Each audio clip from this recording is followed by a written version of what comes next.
Carrie, Negon, lots to talk about. Let's get right into it. Carrie, starting with you, your thoughts on the removal of RoseAnne Archibald by First Nations in Assembly. Personally, as an Indigenous woman, I was really disappointed. It's sad to see that she has been removed in such a way. She was the first Indigenous chief, female Indigenous chief, and she's also the first national chief to be removed in such a way. Um, but as a reporter, I'm not surprised. I've been covering Indigenous issues and covering the AFN for years, and she hasn't been able to fulfill her role as a national chief. Previous chiefs, I've met them. They've been out in the community. And RoseAnne, I haven't been able to meet her because she's basically just been stonewalled at her office fighting. There's a lot of infighting, and she hasn't been able to do what she was elected to do.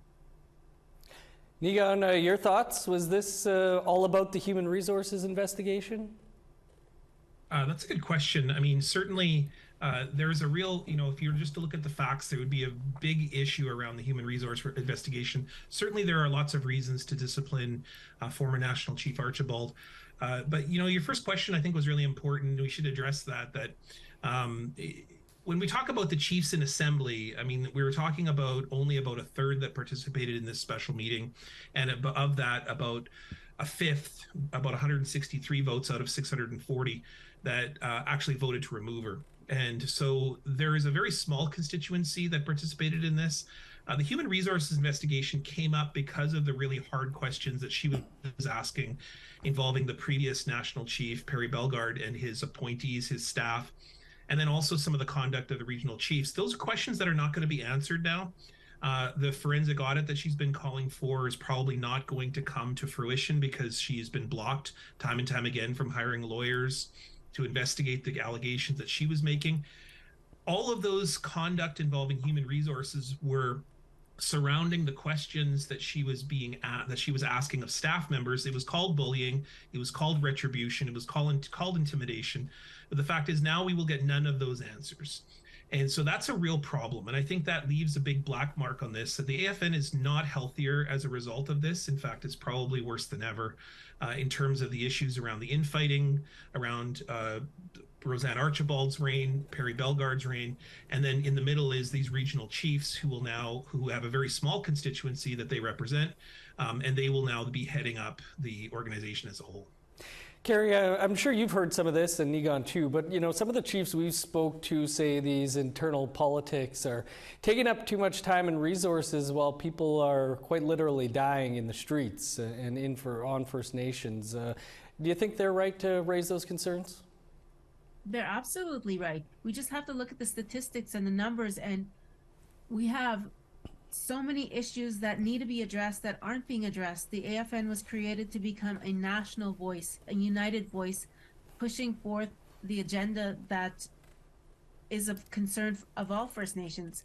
But really, they're just concerned with what is happening within the office. They have lost sight of what their purpose is in the community.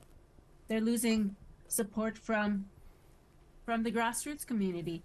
There's a lot of people that don't even consider AFN their voice anymore. They are acting on their own. They're looking to their personal chiefs. They're looking to their own leaders within their communities to fight their fights because the AFN is not there, and they haven't been there for quite some time. Negon, I don't think any of this is going to do anything for legitimacy of the AFN for those who already have some issues over that. So, what happens next here? Do you think there's an AGA in less than 2 weeks, an election coming up in December, I guess now? What do you see as the next steps forward for the AFN? Well, that is exactly the point. Why did there need to be a special meeting held yesterday, late last night, when there is a very legitimate opportunity 2 weeks from now to address this issue? And all morning, different chiefs, some of them female, have come out and said, well, we support the removal of the national chief. That's not the issue here. Although I certainly think that a predominantly male-run organization removing the first national chief is a terrible look. The bigger issue is what the questions that RoseAnne Archibald brought to the organization.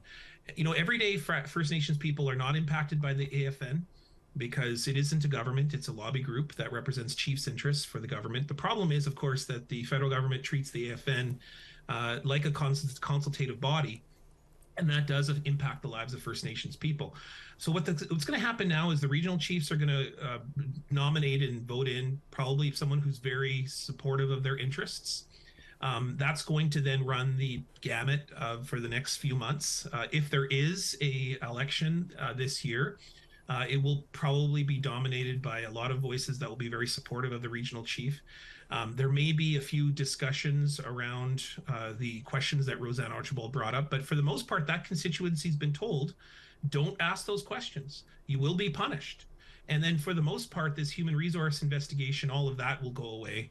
But I think the issues that led to that human resource investigation, both the fact that you're told not to ask those questions about financial impropriety and allegations of inappropriate behavior, and then particularly that you are not encouraged to try to find those answers, then what we're stuck with an organization that's very much is headed in a very difficult direction going forward.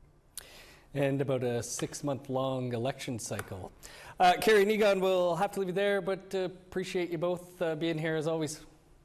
Yeah, Miigwech, thanks so much.